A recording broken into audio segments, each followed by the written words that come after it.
Terima kasih pemirsa Sultan TV, Anda masih bersama kami dalam bincang hari ini. Kita masih bahas soal kisah ya barangkali dan juga jalan terjal harmonisasi pluralitas agama di Kota Cilegon. Kita masih bersamai oleh Mas Sony Febrian selaku aktivis Gerakan Angkatan Muda Kristen Indonesia atau GAMKI Kota Cilegon. Baik, mungkin boleh dijelaskan nih kepada pemirsa juga, GAMKI ini sebetulnya seperti apa Mas Sony?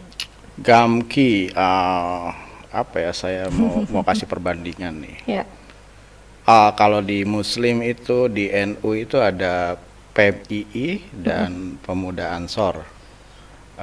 Nah, Gamki ini Ansornya, GMKI itu di mahasiswanya arasnya seperti PMII PMII, di oke. NU lah, gitulah. Oke, para pemuda ya. Iya, Mas Sony masih muda ya tentunya. harusnya. Harusnya.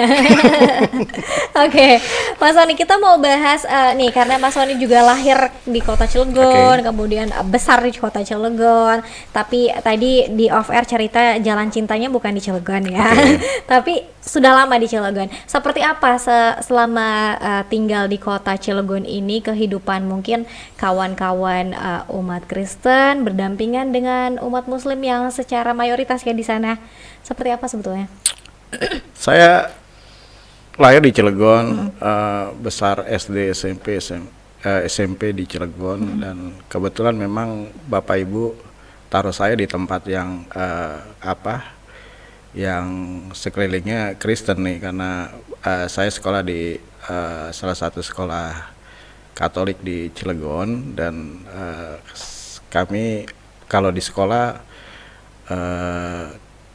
kumpulnya sama teman-teman Kristen juga, meskipun di sekolah kami juga banyak sekali muslimnya, dan itu baik-baik saja dan tidak sebut kamu agamanya apalah. Kita sih sebenarnya jalan-jalan saja di eh, di sosialnya. Memang kami berinteraksi juga dengan teman-teman muslim dan lain-lain.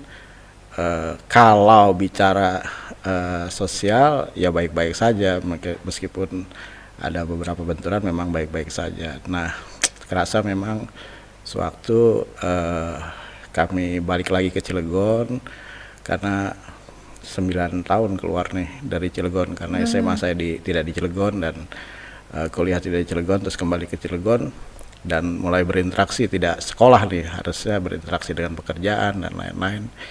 Memang saya merasa sih kalau dulu memang rumah kami tuh kadang-kadang juga kalau kebaktian banyak gangguan lah, ada masyarakat yang keberatan lah, ada kadang-kadang ada gangguan ada genteng yang bunyi lah. Ada di luar. Nah ini sekarang ini sih tidak. Memang kami bersekutu, latihan paduan suara di rumah, masyarakat di sebelah juga bisa terima dan tidak ada gangguan apapun. Tapi setelah berjalan di sini, lalu makanya kita kayak sepertinya ada proses untuk perbaikan. Nah, Ya. mungkin juga pengertian ini kan juga harus disampaikan ke teman-teman di kita bicara non Muslim nih, ada Buddha dan Hindu juga ya. Ya. Berdialog bersama bahwa kami itu hal yang biasa yang seperti kalian lakukan juga. Kami itu beribadah juga seperti apa yang menjadi keyakinan kalian beribadah, dan kami di tempat yang berbeda dengan cara kalian beribadah. Nah, ya itu yang harus juga terkomunikasikan dengan mereka, bahwa kami ini bukan orang-orang yang berbeda, tapi bukan orang-orang yang ngaco nih. Kami juga baik-baik saja bermasyarakat, kami baik-baik saja untuk bisa berbagi, kami juga baik-baik saja untuk dapat berbicara hati ke hati, lah gitulah. Sebenarnya kalau bermasyarakat sih hampir nggak ada ya diskriminasi, cuman hanya kalau anak-anak kami memang agak kesulitan untuk sekolah agama karena beberapa sekolah di Cilegon, beberapa atau semuanya nih nggak tahu, Ya. tidak ada guru agama Kristen. Jadi memang difasilitasi oleh gereja di Serang untuk guru-guru agama, dan kami di biasanya kami lakukan berkelompok. Jadi teman-teman di anak-anak kami di sekolah-sekolah itu di hari tertentu mereka kumpul untuk dapat diajar agama, karena nilai agamanya kan harus ada nih, padahal di sekolah nggak ada guru agama. Nah, seperti itu yang juga mungkin dilakukan oleh teman-teman Buddha. Saya nggak tahu memotret teman-teman Buddha, belum tahu mereka beribadah kemana. Yang pasti kalau yang di Kristen dan Katolik ada cara seperti itu. Jadi dikumpulkan, diberi pelajaran, diberi nilai. Kalau mau ujian, gurunya kirim soal ke sekolah, mereka ujian di sekolah dengan agama Kristen, lalu dibalikin ke gurunya untuk dinilai, gitu saja. Nah, itu yang sangat juga dirindukan itu oleh anak-anak. Kalau bisa ya jamnya, kalau anak-anak saya ini Sabtu tuh libur, tapi jadi sekolah agama lagi. Jadi mereka protesnya gini, saya tuh nggak ada liburnya ini. Ya seperti itu ya. Itu juga satu kerinduan sekolah agama untuk untuk anak-anak kami, karena itu juga penting untuk mereka gitu. Namun luar biasa ya teman-teman di Kristen ini, meskipun dari keterbatasan tadi yang ada di kota Cilegon, tapi bagaimanapun ini harus tetap beribadah, belajar seperti halnya kita biasa aja.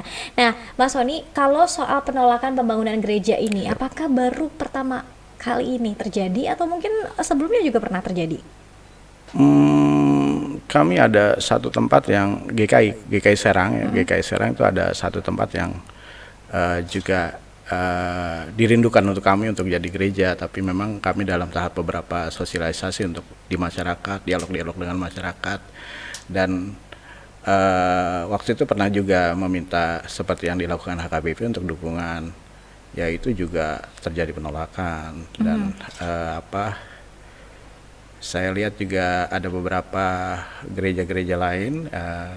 Ini kalau bicara gereja, sebenarnya kalau bicara umatnya sekian banyak, juga kalau bicara badannya, gerejanya juga ada beberapa gereja.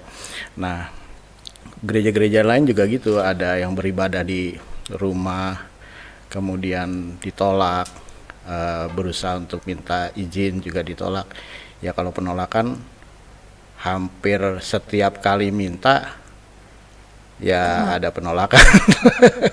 Meskipun kalau saya pikir dialognya mau seperti apa lagi, sosialisasinya mau seperti apa lagi ya, itu yang juga harus dijalin juga nih. Tapi caranya apa lagi nih ya, supaya mereka mengerti bahwa kalau bicara face to face atau bicara dengan kelompok ini baik-baik saja ya, begitu saya mau bikin rumah ibadah, wah mulai kumpul ya banyak langsung berbeda ya. Responsnya langsung Betul. berbeda Mas Andi. Oke. Pasca penolakan, apa yang sudah dilakukan oleh teman-teman GAMKI? Sudah menemui siapa saja? Oke. Jadi GAMKI memang GAMKI dan GMKI bersama-sama mengadvokasi ini semua, dan kami sudah audiensi juga dengan panitia pembangunan gereja HKBP Maranatha Cilegon, sudah lihat potretnya semua, dan kami memotret di kelurahan, sudah semua juga dipotret, dan bagaimananya sudah ketemu beberapa fraksi di DPRD sudah semua, dan beberapa elemen seperti Muhammadiyah, NU, GP Ansor, dan beberapa tokoh-tokoh. Ini yang menarik Mas Sony. Kalau di Muslim itu kan ada cukup banyak juga ya, Muhammadiyah, Ansor, Al Khairiyah juga ada di sana di kota Cilegon. Kemudian mungkin teman-teman Cipayung Plus juga ada di sana gerakannya. Apakah teman-teman di sana juga sudah pada mengeluarkan sikap? Nah, untuk HKBP, Ya. HKBP memang yang kami temui memang belum menentukan sikap apa ya tentang bagaimana wali kota sikap wali kota atau sikap masyarakat yang menolak. Dan baru-baru ini hanya Al-Hariyah yang sudah menggugat nih tentang bagaimana kejadian ini. Yang lainnya sih ya sebenarnya cuman bicara belum ada sikap apa-apa ya seperti itulah. Dan ini yang juga kami dialogkan supaya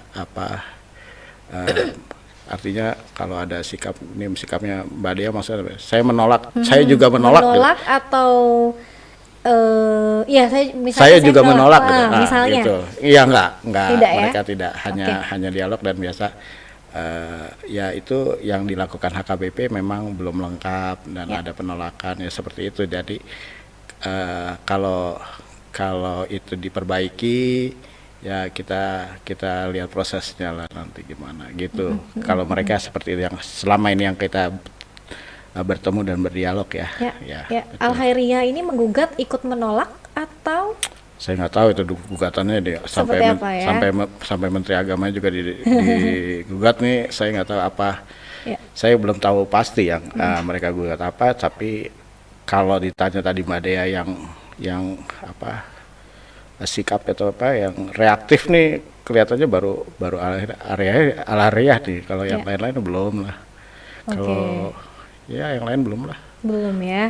Oke, ini artinya harus ada kemudian komunikasi yang mungkin lebih intens lagi ya, Mas Sony, bersama dengan mungkin kelompok-kelompoknya, karena Islam juga banyak kelompok-kelompoknya tadi ya di Kota Cilegon. Nah, kalau dengan yang mungkin ikut Pak Wali Kota ya, Ketua DPRD waktu itu kalau tidak salah juga ini hadir di video saat mungkin kawan-kawan kedatang masa ini mendatangi kantor DPRD ini ada kalau tidak salah Pak Isra Miraj, kemudian juga Wali Kota juga ada. Apakah teman-teman HKBP dan juga Gamki sudah bertemu dengan Ketua DPRD dan Wali Kota? Kalau Gamki belum ya. Kalau Gamki HKBP apakah HKBP sudah melakukan, saya nggak tahu. Tapi yang Gamki belum bisa ketemu Pak Wali Kota. Tapi sudah mencoba? Sudah beberapa kontak yang sudah bagaimana sih caranya supaya kita bisa dialog juga dengan Wali Kota, supaya kita juga bisa potret hari itu bagaimana, terus Ketua DPRD juga kita potret bagaimana. Tapi kalau globalnya secara politik kan kami udah tahu nih mereka baik-baik saja gitu kan. Cuman itu saja. Tapi ke Pak Wali, Pak Heldi belum bisa ketemu nih sampai saat ini. Nah itu yang juga harus semoga bisa ketemu dan berdialog lah sama beliau bagaimana keadaannya. Seperti apa sih sebetulnya hari itu ya Mas Sony ya. Oke. Nah kalau misalnya kita boleh berandai-andai gereja bisa dibangun, apa saja kemudian yang sebetulnya HKBP ini harus mengantongi izin siapa saja Mas Sony? SKB nomor 8 dan 9 SKB bersama 2 menteri itu kan syaratnya ada 60 dukungan warga setempat. Kemudian setelah itu minta rekomendasinya, yang tadi lurah harus juga memvalidasi. Tadi kata rekomendasi sebenarnya validasi. Siap. Memvalidasi masyarakatnya. Kemudian lurah dari data itu kan harusnya naik ke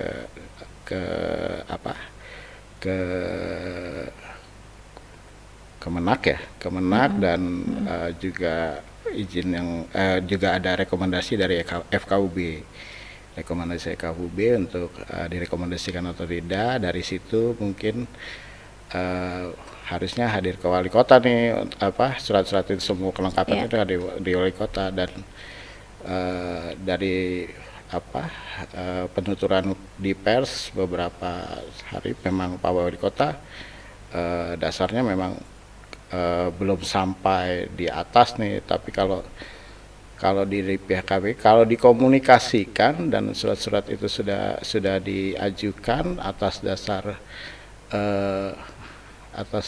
saya tahu Undang-Undang Nomor 30 untuk kalau tidak ada keputusan dari pejabat setempat selama 10 hari versinya HKBP, mereka menganggap itu sudah jadi keputusan maka dia naik ke atas. Dan kembali sampai di wali kota dan Kemenak, loh ini lurahnya belum, ada penolakan, balik lagi. Nah ini yang apa ya, jadi pingpong juga. Yang satu bilang sana belum, yang belum bilang sudah. Nah, ini yang harus sama-sama juga. Ya kalau win-winnya memang ya bagaimana, kan ini sudah ranahnya sudah jadi nasional ya, jadi apapun itu jadi harus ada support dari pemerintah daerah dan dalam hal ini Cilegon. Lalu kalau itu juga tidak bisa berjalan, harusnya ada dukungan juga dari provinsi.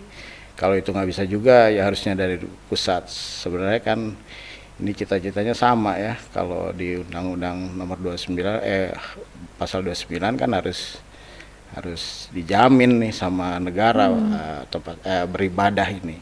Nah, jaminan itu apa? Ya usaha-usaha pemerintah lah buat mengadakan itu. Masyarakatnya sudah berusaha, masyarakatnya sudah rindu, masyarakatnya sudah perlu, ya pemerintahnya yang harus jalan untuk mewujudkan itu semua supaya jaminan itu jadi benar-benar terjamin nih. Gitu. Begitu. Oke, kalau bicara soal urgensi tadi Mas Sony juga sudah menyebutkan bahwa umat Kristiani sangat membutuhkan gereja untuk kemudian beribadah. Anak-anak juga perlu sekolah agama tadi karena memang tidak ada guru agama juga di sana. Kalau misalnya ada yang bilang bahwa jarak antara Serang Cilegon dekat, tapi tidak seperti itu juga ya maksudnya Mas Sony. 1 jam. 1 jam ya. Oke. Cukup merepotkan kalau misalnya kita melakukan hal tersebut secara bertahun-tahun ya dan setiap minggu. Baik pemirsa, kita akan lanjutkan kembali. Kita harus jeda kembali Mas Sony. Ini nanti kita akan bahas atau mungkin baca ya bersama-sama. Ini ada beberapa live chat yang sudah masuk di kanal YouTube Sultan TV. Nanti kita akan bacakan usai jeda. Tetap bersama kami dalam Bincang Hari Ini.